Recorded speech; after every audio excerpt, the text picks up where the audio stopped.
So our next speaker is Glen Sorensen.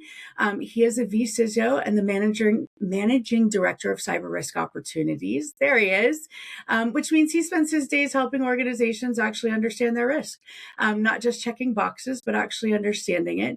He's worked across financial services, healthcare, manufacturing, and more, and has held pretty much every hat that you can hold in this industry. We have some amazing speakers today: analyst, engineer, consultant, auditor, regulator, information security officer. He's done a little bit of all of it. And today his talk is on exposed PII and social engineering, and specifically how AI is now weaponizing personal data to automate sophisticated attacks like deepfakes and mass scale phishing.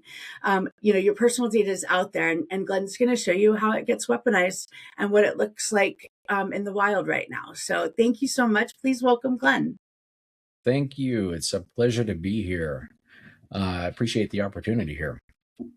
I've actually recently changed jobs and work for DeleteMe as a solutions engineer, but we'll get into more of that in a minute. And that is kind of why I'm talking about the things that I'm talking about here today. Let me share my screen here, assuming I can do that properly. I'm not actually sure I'm sharing.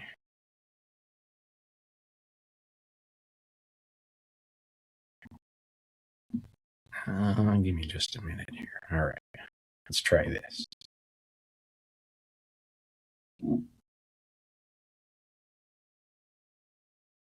Right, so I want to talk about exposed information and how that affects us personally and us as an organization. So a little bit about me. Ushi introduced me, but I live in Utah with my wife and daughters and 47 cats. Actually, it's just 4, but sometimes it seems like 47, and I do sometimes feel like this guy. So yeah, we are a cat household. So I mentioned I now work for DeleteMe as a solutions engineer and kind of recovering CISO, vCISO-Type. So I've seen a lot of things, but I've been interested in focusing on the privacy space a little bit more, and here's some of why. What I want to get at today are some of this invisible ecosystem, in quotes for a reason. A little bit about what exposed PII is out there, what it looks like, and what threat actors are doing with it. I want to introduce you to Tyson Brooks and a little bit of OSINT, which I'll buzz through pretty quickly in the interest of time. Touch on why AI has really kind of changed the game here, and then what we can do about that. So I'm just going to dive in. I think we all are aware of the dark web and some of what's on it, at least to some degree, but I think we forget about the open web a lot. And there's a lot of information out there that I don't think we realize we're putting out there. And that is stuff from rewards programs, from the data that our mobile apps are collecting. Even visits to grocery stores and retailers are kind of, collecting a lot of data on us in ways that we don't really expect. And, that trip to the grocery store really can be a lot of information that's valuable for targeted advertising. And so those folks sell it. Those are kind of first-party data brokers. They become so. And they sell it to third-party data brokers. And that is really a bigger ecosystem than I think we realize. Depending on who you ask, that's a $300 to $500 billion a year industry. So there's a lot going on there, and I think a lot of what they do is very opaque in nature to us, so we don't necessarily see it, despite the fact that it's out there. And we also have social media, obviously, big data collectors there, but we don't. I don't think a lot of people are necessarily aware of just what they put out there and what that means. Sharing information about travel and family and the connections that you've got, and attackers can use that in a lot of ways that have some different implications. Back to the dark web for a second. One of the questions I get is, my data's already out there. It's been in breaches. What does it matter? Like, it's all out there. Well, I think it matters quite a bit. There's a lot of ways that stuff can be used against us, and there are things that we can do about it. So, is personal privacy dead? No, I don't think so. But it's not very healthy. And I think for that, there are ways that we can kind of take some of that back and make it more healthy for us as individuals and organizations. And I also want to kind of introduce the concept that for your organization, privacy can be a security control. And I'll show you what I mean as we go through this. What is a data broker? Quite simply, a company that buys and sells our data, yours, mine, everybody's, and treats it as a commodity. Now, a lot of this stuff may seem consequential, a lot of it may not, but it all is, especially when it's put together. And why does it matter? I think this is obvious to a lot of folks. Maybe not necessarily as obvious as it could be, though. So even some of that boring, inconsequential data can actually be used to make social engineering substantially more effective. If you can be looked up in a couple of minutes, you can be targeted very specifically. And now there are some tools that can help the bad guys scale that. But one thing to really bring up here, and this is something that concerns me a lot. The Minnesota state senator and her husband who were assassinated. This comes straight from court documents and the notebook of the alleged attacker here. And a lot of these are data brokers. This is where he got the information to target them. And I think that really hits home in a way that it maybe didn't prior. Bringing it back to the cyber realm a little bit, groups like Scattered Spider were known for the MGM and Caesars breach, and they accomplished that by essentially impersonating an employee, calling into the IT help desk, and they were challenged with knowledge-based authentication questions. What street did you live on in 2018? What's your wife's name?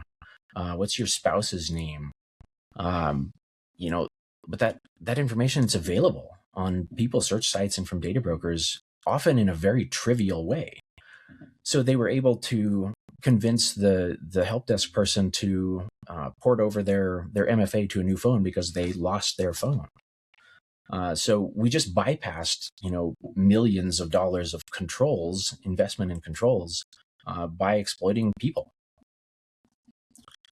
Lapsus is another example. They're a little bit more brash in their approach, where they'll target companies and find employees, find their personal contact details, and offer to bribe them, or send pizzas to their house in a threatening manner, saying, approve the push notification on your MFA, or maybe it'll be us that shows up next time, as an implication.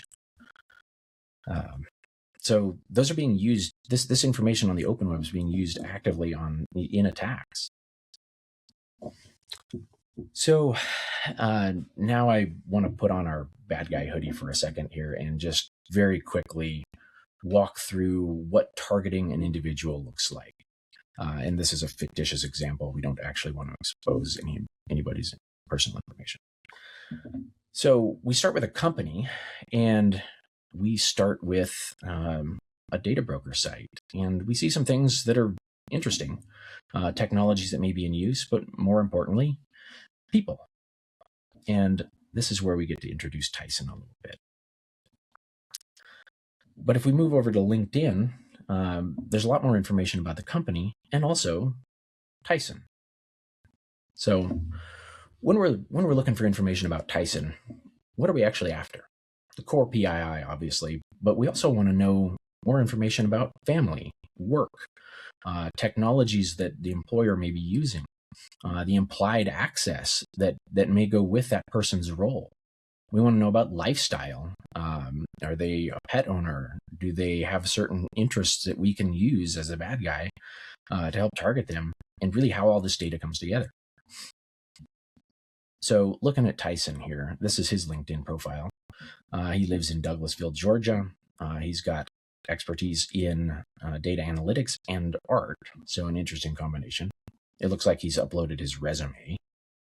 If we click into his contact info, we see he's put his birthday there. So we don't have the year, but we have a piece of this, which is good. Good from our perspective. Stepping into his resume here, he's got a phone number listed. Okay, that's pretty good. I think the thing to keep in mind in all this is the more data that converges or comes together, the higher confidence that the data quality is good that we've got. So stepping through his profile a little bit more, interested in Python. Okay, so he's a software engineer, and it looks like he has put a bunch of information about his company's tech stack in his job description. It also looks like he's posted a picture with his badge on his first day at work. So we know what his badge looks like. Stepping in, looks like we've already done that. That's wrong slide there. But stepping into another data broker here, he's got more information. His phone number looks like the Douglasville, Georgia thing, but it looks like his phone number lines up with what we saw in his resume. So that's now fairly high confidence. We don't have the last 4 digits, but we have a lot. We have a little bit more on his current address as well. So not a complete address, but more information than we had before. We have a domain here and an email address that may be interesting. We have some family, which may or may not include a famous country singer. And looking at that, it looks like he may have a domain. So maybe he has a website. So if we go find his website, sure enough, he's got more information here. And I want to point out these things here quickly. We have some more about his interests. We have an email address. We have an Instagram account. I won't go down the Instagram path here today. But we have a little bit more about his family and a picture there, which looks like that guy's probably not actually a famous country singer. So. Now, more information on the open web. This is another people search site. We've got his age. So now we have his full birth date. We can infer that. We've got his full address now. We've got a phone number that matches up with what we saw in his resume, so that's good. And then more information about relatives. So we can start looking at their information more specifically here as well, too. But now we know where he lives. We know what his house looks like. We have layouts for his house. A lot of these sites too also have information on the neighborhood and who's bought and sold the house, things like that. So putting this together, what do we know about Tyson? Looks like we know quite a bit. In very short order, we've found full name, date of birth, address, phone number, email address, website, information about his family. We know about his work and what he does. He's a software engineer. Does he have access to production? Hopefully not, but he probably does have some privileged access one way or another. We know what his badge looks like. We have likely tech in the environment. We have his interests in art and graphic design, code development. We know that he loves travel and he has a dog. And this is where I normally step in and demo a little bit, but I'm going to skip that part for now. But our attacker's goal here is to turn these pieces of information that are pretty disparate into something weaponized. And we can do that in seconds. And this is an example. So a simple prompt in an LLM, and granted, all the LLMs have guardrails in place to prevent us from crafting phishing messages, right? Well, maybe not. It's pretty easy to bypass those things. So what we have here is a very targeted email to Tyson, inviting him to an event that would interest him. And, in practice, we would probably pretext him with 3 or 4 emails before that, get him used to the content of the email address it's coming from, before we hit him with our malicious link here. So that's bad enough, but let's take it up a notch. We now live in the age of AI and AI agents, right? So we can automate a lot of this in ways that we maybe couldn't before. We can run an entire attack campaign. We can have an agent that scouts targets and makes matches between profiles and employees and employers, that finds their social media profiles, that builds the dossier and enriches that with more data broker information, that ranks that target based on their relative value in the organization to their susceptibility or vulnerability. And we can conduct entire phishing operations with this. And I think we now know that this is not in the future. This is now. This is happening now. Anthropic released a report that talked about how they disrupted an attack campaign that was 80 to 90% AI agent based. And that was a few months ago, and you can only imagine how that's maybe accelerated since. So what can we do about this? Well, we can't necessarily stop all the data collection, but we can remove a lot of the aggregated profiles. We can remove a lot of the fuel. We can also stop leaking some of this data, but let's talk about the removal first. Data broker removal and opt-outs. There are a lot of data brokers. I mentioned earlier, this is a $300 to $500 billion a year industry, depending on who you ask. There's a lot of good resources out there that can help you do this, but you can opt out of these sites yourself. Now, it's a manual effort, and every one of them seems to be a little bit different. Some drag their feet a little bit more than others, but opting out of the data broker sites, especially the big ones, the high volume that have a fair bit of information about us, those are good places to start. A friend of mine runs Operation Privacy, and he puts out a lot of really good information on how to opt out. As mentioned, I work for DeleteMe. We have some opt-out guides too. We can also remove the Googles, the Google search results, the street view, and the house blurring. Like, that's available to do, and you should really consider doing that. And one of the things that DeleteMe kind of addresses is the respawn problem, where some of this data comes back. Data brokers forget you. They pick up new data sources, new data sets. The data may not be quite 100% accurate, so it may create two profiles. It may create a separate profile about you that's just a little bit different. So it's a little bit difficult to identify exactly which profile is an individual or not. So there's a complexity that goes in there. I mentioned slowing the leakage here too, and I think this is one of the maybe the most important things that we can do. We can Google ourselves, and then maybe we should consider stopping the use of Google. That's a whole other line of conversation, but Google's business is data, and I think we're all aware of that. Before giving out information, you should stop and ask, is it necessary? Do you really need to give up your real identity information, your real email address and phone number for that rewards program that you're signing up for? I mean, they're collecting a lot of information about us in a very opaque way. They often describe it in language of, for your experience or to improve your shopping experience or your online experience. We collect all this information. And I think that's BS. It is to make them a bunch of money. And they're not very honest about that. So I don't necessarily feel like I've got to be particularly honest with giving up my real name and my real info. So unless I'm talking with my financial institution, government, things that are really important, they probably don't really need my real information. So I'm not going to give it to them. I think you should understand exactly who you're giving your information to. And read the privacy policies. I mean, that's not, maybe that's something to put you to sleep, or maybe if you really read them, never sleep again. But read the privacy policies of some of the common retailers you visit, the websites that you visit, the places you visit in person and shop from. That'll open your eyes in some ways that maybe they weren't before.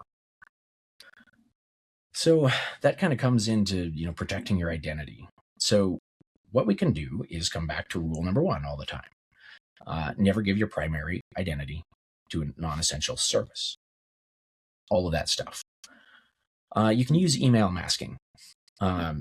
Addy.io is one I've used for years. ProtonPass, simple login. DeleteMe has a service too. But create a unique email alias for every sign up. And what I mean by this is a service that lets you create a random email that forwards to your real email address. So this puts you back in control of your email address. And it's not necessarily, it's not giving out your real email address. And if somebody starts spamming you or selling your information, you can deactivate that alias with a click and be done. It's also really interesting, just from an academic perspective, on when you give one of those out, where you start getting marketing from. So where they've sold your information to, and kind of like seeing that proliferation a little bit. But it always comes back to rule number one. Phone masking, same idea. VoIP phone numbers.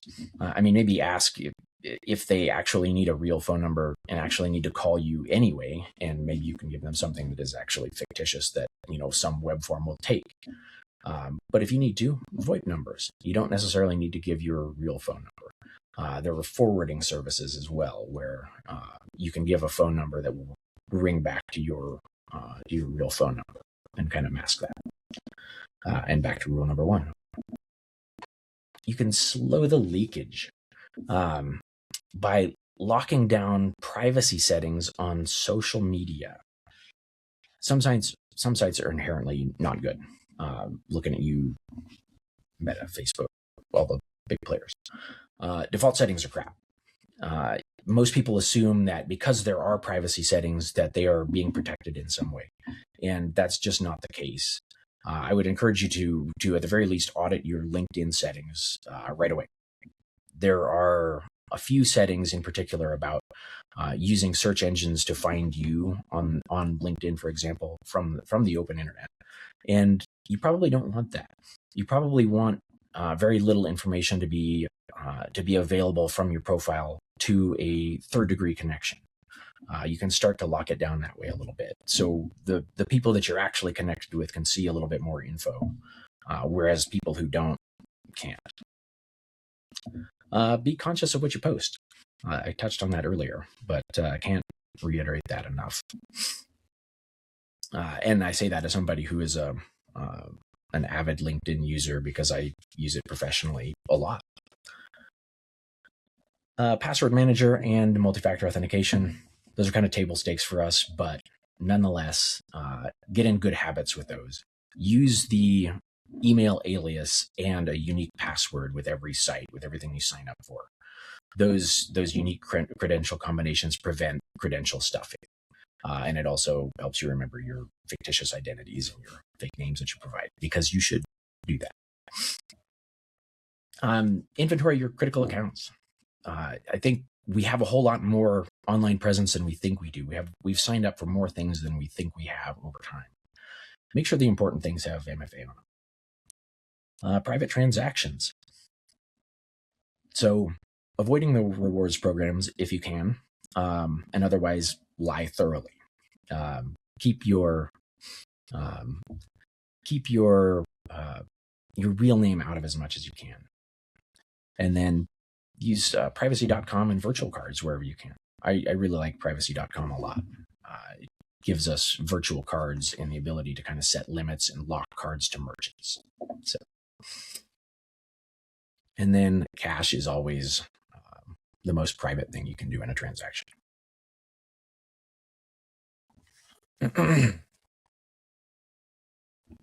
Okay. Other ways we can slow leakage. Use a VPN.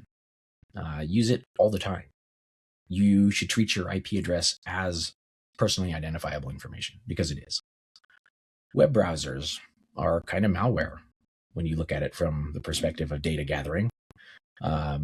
Chromium versus Firefox, and Brave, Mullvad, and LibreWolf. So Chromium, the open source version of Chrome, has things like Brave built upon it that have stripped out a lot of the tracking mechanisms.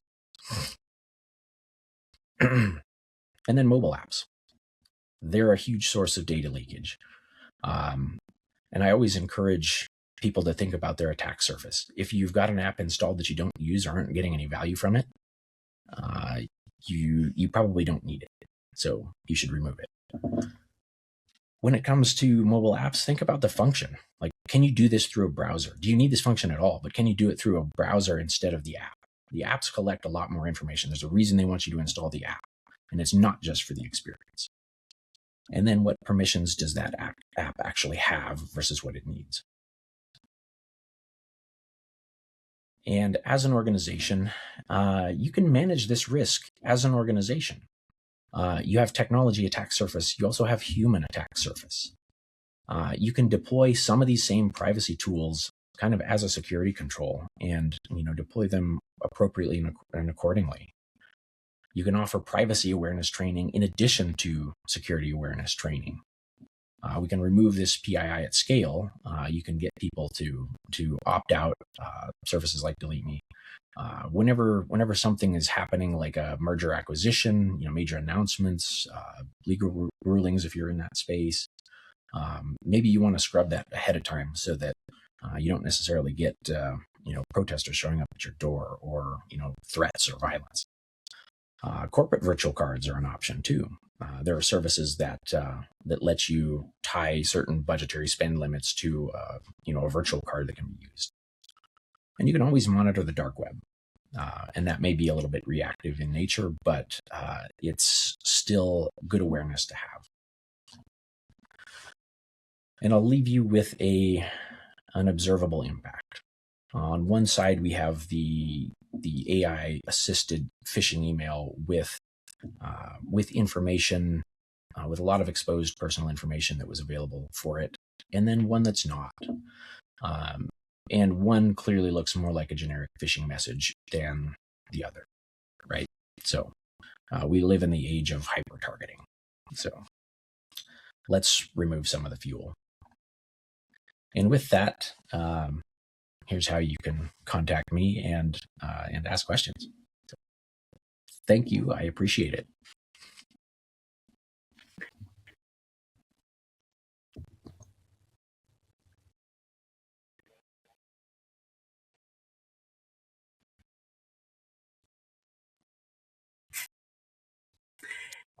Awesome. Thank you so much, Glenn. I love that you put in how to attack me. That made me giggle.